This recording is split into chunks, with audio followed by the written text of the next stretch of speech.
Welcome back to my crazy channel. Today I will be putting back together the window motor and I'll show you what it looks like working correctly here in a few moments. Appreciate everybody for stopping in. Let me go ahead and aim at the motor here, get you set up. And like I was trying to explain, hopefully you got the gist of how these things work. You got your triple triangular shaped piece, you got your shaft with your triangular shaped piece on that. And of course that thing will spin and slip if there's no bushings in there. Okay, these were slightly oversized, so I put them on a little disc sander and made them just a slightly bit smaller in diameter. I'm gonna put some grease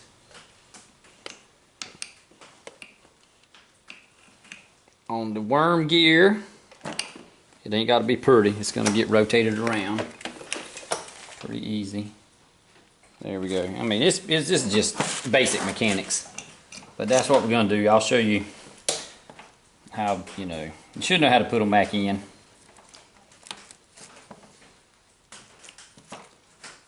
Now the hardest part is because they're slick. It's hard to grab them and move them. There we go. There. In there. We put our cap back on, of course, and just do everything you did in reverse. I got one, just can't find it. And I dropped a bolt. You won't see that on the LMR video. Nah, I'm not gonna pick on them. They make their videos clean, show you what it's supposed to be like. Not the bumbling idiot guy who drops everything. But yeah, there's the bushings.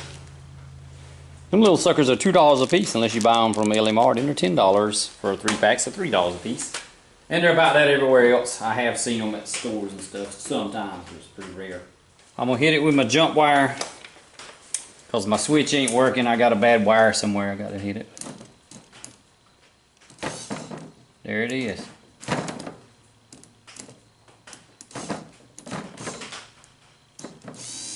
That's what it looks like. So, there'll be no more slippage. It can't slip right now. All those nylon bearings will have to wear out for hopefully years upon years. And there's what your motor looks like working. That's pretty simple. Alright, I have got everything together and I have my trusty companion. If you don't know it, Scream Man is in every video. It's kind of my throwback to like Tim Allen with a Home Improvement. He always had that guy Wilson who you never saw his face. That was his gimmick in every show. Well, I've got Scream Man here. Scream Man, go down with the window. Let's make sure the window is working. And a little bouncy, but it works. All right, now go up. Car ain't great, but look at there. A lot less bouncy. Keep going up. Go up a little more. And it seats perfectly. I'll take it. Appreciate it, Scream Man. And stay tuned for Camaro Guy. Interview with Camaro Guy coming up right now. Alright, and here we go. I've got a third generation Camaro owner here with me today. His name is Cameron. Say hello to the camera, to my audience there, Cameron. It ain't Cameron, man. It's Camaro Man. Get it right, Mustang boy.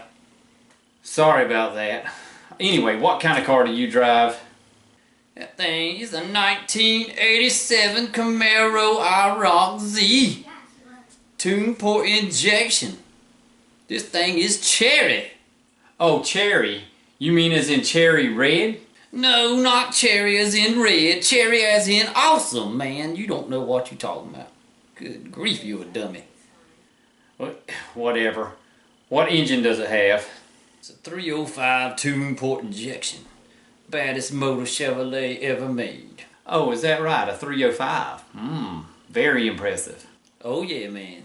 2-inch lift on the back. That thing sits up 15 by 10 running some Mickey Thompsons. Some big old wide wheels on the back. I got flames on the front. T-tops come out. They don't leak that much unless it's raining. Shoot, that thing is awesome, man. You Mustang boys can't hang with that thing. Well, it sounds fast. How many Mustangs did you outrun back in the day when your car was in its prime? I outrun every Mustang I ever raced. What are you talking about? I don't lose in no Ford. Shoot, you crazy. Wait a minute now. I know good and well back in the day that a regular old Mustang, is once they got fuel injection, the Mustangs would outrun the Camaros. So don't even try that, because I remember a stock 305 could barely even clear a 10-second run, and my car was running 970s from the factory before we even did anything to it. So that ain't gonna fly, buddy. I call BS on Mustangs outrunning Camaros. Ain't nobody ever outrun my car. I'm telling you, man, that thing's fast. Alrighty then. You think your car's the fastest Camaro ever made? Well, let me ask you a question. Why did the Highway Patrol go to Foxbody Mustangs in the mid-'80s and early '90s instead of Camaros, huh? I don't know why they used them. Probably because they was cheap. Pieces of junk. Shoot. I ain't scared of no daggone state trooper in no Foxbody Mustang. Well, wait a minute. Now that I think about it, didn't they go to Camaros right after that? Because the Mustangs are so slow. Well, you got me there. You need some water? Are you alright there? You sound a little rough. Anyway, yeah, they did go. The Camaros, the 4th generation Camaro was a little faster. I had to say that. But, you know, what do you think about the new ones? Do you know the new 2020 GT500 can do 0 to 100 and back to 0 in under or right at 10.6 seconds? Is that not insane?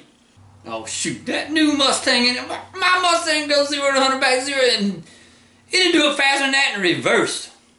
Shoot, ain't nothing to brag about. Bow tie, baby, bow tie all the way. Well, I can see you're passionate about your 3rd generation Camaro. I bet it was cherry, as you say.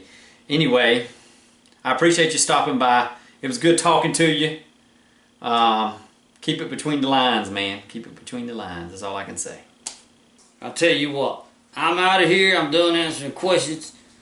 This has been more aggravating than it's been worth my time. Anyway, you just keep on driving your slow Mustang. I'm going to keep on being cool, alright? Peace. Alright, and that ends the interview. I would like to thank everybody for watching. I would like to thank everybody who watches until the end for whatever reason you do. I don't know. But I do really appreciate all my subscribers. Numbers are going up. I've been meeting a lot of good people. Now that the show season's kind of over, I'm going to be doing a little tinkering stuff, not real expensive stuff. I'm going to try and get my carpet done this winter. I don't know. It might be turn of the year, probably after Christmas. I don't think I'm going to be buying anything big, but I'll be doing little small stuff that anybody else can do. Plan on doing my smog pump delete. I was talking with Caleb from Foxcast and Dover about that, and they give me some good pointers on that, and I know there's a lot of videos out there, so I think that's something I'm going to do, and get that smog pump off there just to free up, make it look a little better under the engine bay. I really do appreciate everybody who watches. Everybody, if you're not subscribing, subscribe. I'm crazy, I know, I can't help it. But thank you once again for watching. Thanks for subscribing. God bless you all. Peace.